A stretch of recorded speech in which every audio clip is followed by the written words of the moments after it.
आत्माएं और काली शक्तियां सबसे ज्यादा शक्तिशाली अमावस की रात में ही होती हैं।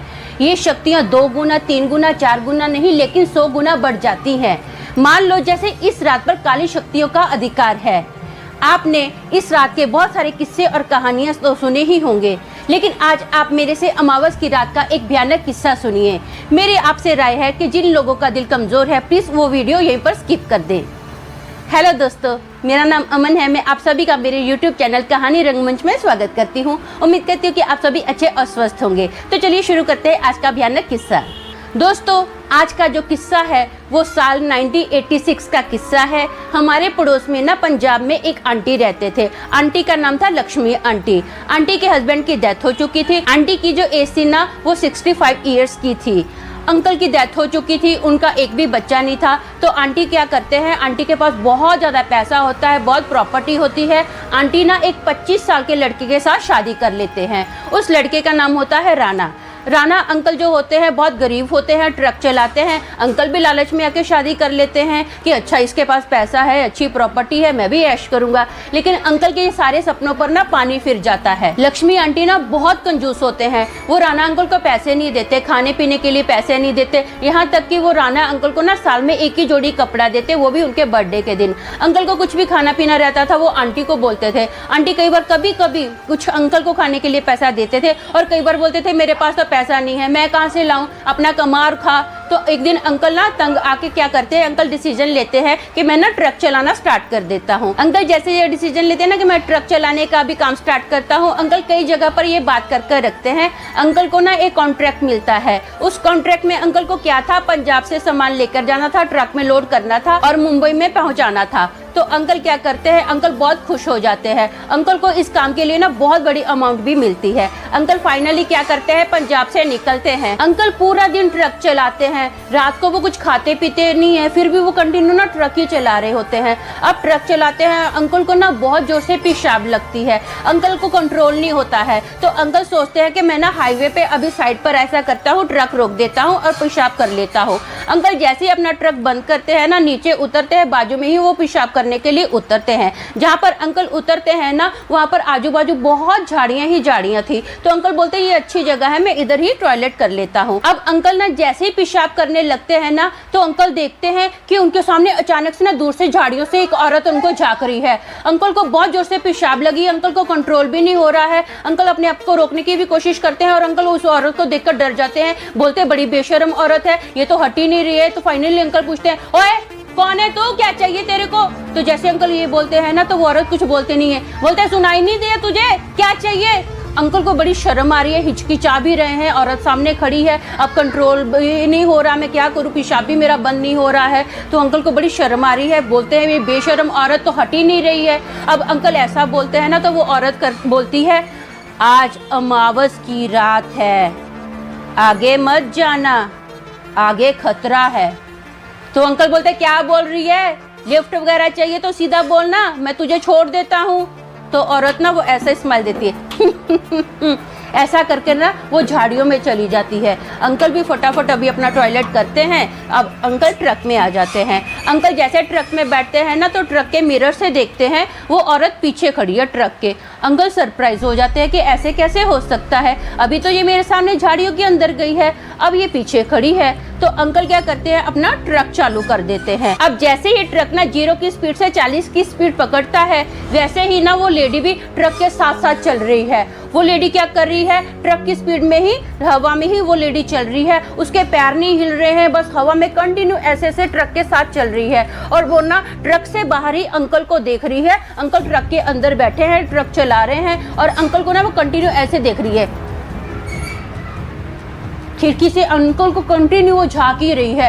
अंकल स्पीड बढ़ा रहे हैं। अंकल को बड़ी टेंशन हो रही है कि ये क्या है, हवा में ऐसे उड़ रही है। अंकल को बहुत डर लग रहा है, पसीने छूट रहे हैं। जैसे जैसे स्पीड बढ़ रही है ना, अब ट्रक भी पूरा लोड हुआ था। तो कम से कम अंकल ना 70 की स्पीड पकड़ लेते हैं, 70 किलोमीटर की स्पीड पकड़ लेते हैं। अब ट्रक इतना फास्ट चलता है तो अचानक से ना बहुत गंदा रास्ता आता है। इतना उबड़ खाबड़ टूटा फूटा रास्ता है ना, तो ट्रक क्या करता है, अब ट्रक जुप जुप करके ना अचानक से ट्रक रुक जाता है। ट्रक रुक जाता है, अंकल बहुत कोशिश कर रहे हैं कि चले आगे, बढ़ ही नहीं रहा है। अभी जो भूतनी थी ना साइड पर थी, वो क्या करती है, जैसे ट्रक रुकता है ना वो ट्रक के सामने आके खड़ी हो जाती है। अंकल एकदम डर जाते हैं। पूरे सफेद कपड़ों में वो औरत खड़ी है, लंबे से उसके बाल हैं, कम से कम जो उसकी उम्र होगी ना 30 साल की लगती होगी, ये 30 साल की उम्र है। वो क्या करती है, अपने पूरे बाल ऐसे आगे कर लेती है और बोलती है, अमावस की रात थी, बोला था ना आगे मत जाना। तो अंकल बहुत डर जाते हैं। अंकल फटाफट ट्रक की चाबी निकालते हैं और ट्रक में ना उनके पास एक सलिया रहता है, अंकल सलिया उठा लेते हैं। अब घबराहट में जो अंकल को समझ आया, अंकल ने फटाफट वो डिसीजन ले लिया। अब सलिए से भूत प्रेत का क्या हो सकता है, कुछ भी नहीं हो सकता है। लेकिन अंकल को ना इंस्टेंट यही से ही समझ में आया, तो उन्होंने क्या किया, फटाफट ट्रक से उतरे और भागना स्टार्ट कर दिया। अंकल कंटिन्यू भाग रहे हैं। वो जो भूत है ना, वो भी भूतनी कंटिन्यू अंकल के पीछे पीछे भाग रही है, हवा में भाग रही है। अंकल टर्न करके देख रहे हैं तो वो अजीब सी क्रीपी सी स्माइल देती ऐसा स्माइल दे रही है। अंकल डर रहे हैं, अंकल के फटाफट पैर स्पीड में भाग रहे हैं कि मुझे इस भूतनी से छुटकारा मिले। कंटिन्यू अंकल भाग रहे हैं कि मुझे कोई तो मदद मिले। लेकिन अंकल का नसीब इतना गंदा था ना उस दिन, अंकल को कोई नहीं सहारा मिलता है। पूरा रोड खाली होता है, कोई ट्रक बस गाड़ी कुछ भी वहां से नहीं गुजरती है, पूरा सुनसान रास्ता ही रास्ता है। अंकल घबराहट के मारे बस भाग रहे हैं। अंकल को ना रोड से हटकर बहुत दूरी पर झाड़ियां क्रॉस करके बहुत ज्यादा दूरी पर एक लाइट दिखती है। अंकल डिसीजन लेते हैं कि मैं इस लाइट के पास जाऊंगा। अंकल के कदम फटाफट आगे आगे बढ़ते जा रहे हैं, लेकिन अंकल पीछे मुंडी करके भी देख रहे हैं कि वो भूत आ रही है कि नहीं आ रही है, मेरा पीछा कर रही है कि नहीं कर रही है। वो भूतनी कंटिन्यू अंकल के पीछे ही लगी हुई है। अंकल भाग रहे हैं। अब अंकल कंटिन्यू भाग रहे हैं ना, वो जंगल जैसा एरिया है, आजू बाजू पूरे जंगल ही जंगल है। अंकल को कोई दिख ही नहीं रहा है वहां पर। अंकल कंटिन्यू लाइट को फॉलो करते हैं। फाइनली अंकल क्या करते हैं, उस लाइट के पास जैसे ही पहुंचते हैं ना, वो पीछे टर्न करते हैं। पीछे टर्न करते हैं और देखते हैं कि भूतनी है कि नहीं है। अंकल को कोई भूतनी दिखाई नहीं देती। अंकल की सांस में सांस आती है, उनको शांति मिलती है कि शुक्र है उस भूत से मेरा छुटकारा मिला। जैसे ही अभी अंकल ने पीछे से आगे टर्न किया ना, तो देखते हैं सामने वो भूतनी खड़ी है। अंकल के तो होश उड़ गए, फिर से उनके तो पैरों तले जमीन निकल गई। अंकल बहुत घबरा गए, बहुत डर गए। तो वो जो भूतनी है ना, वो भूतनी क्या करती है, अंकल के आजू बाजू पूरा गोल गोल गोल गोल गोल गोल घूमती जा रही है, घूमती जा रही है। अंकल को बहुत बुरे से चक्कर आ रहे हैं। फिर क्या करती है, कभी लेफ्ट आती है, कभी राइट आती है, कभी लेफ्ट राइट, ऐसे करते करते ना अंकल की हालत बहुत खराब हो गई। अंकल जस्ट अभी चक्कर खा के गिरने ही वाले थे ना, पीछे से ना अंकल के कंधे पर एक हाथ आता है, ऐसे अंकल को पकड़ता है। अंकल फट से राना अंकल टर्न करते हैं। जैसे राना अंकल टर्न करते हैं ना, तो एक बंदा अंकल को बोलता है, बाऊजी इतनी रात को क्या कर रहे हो यहाँ पर? ऐसा लगता है जैसे भूत देख लिया। तो अंकल ना इतने हड़बड़ाए हुए हैं, अंकल के मुंह से आवाज भी नहीं निकल रही। अंकल अंकल ऐसा कर रहे हैं। तो बोलते हैं शांति रखो, थोड़ा सांस में सांस लो।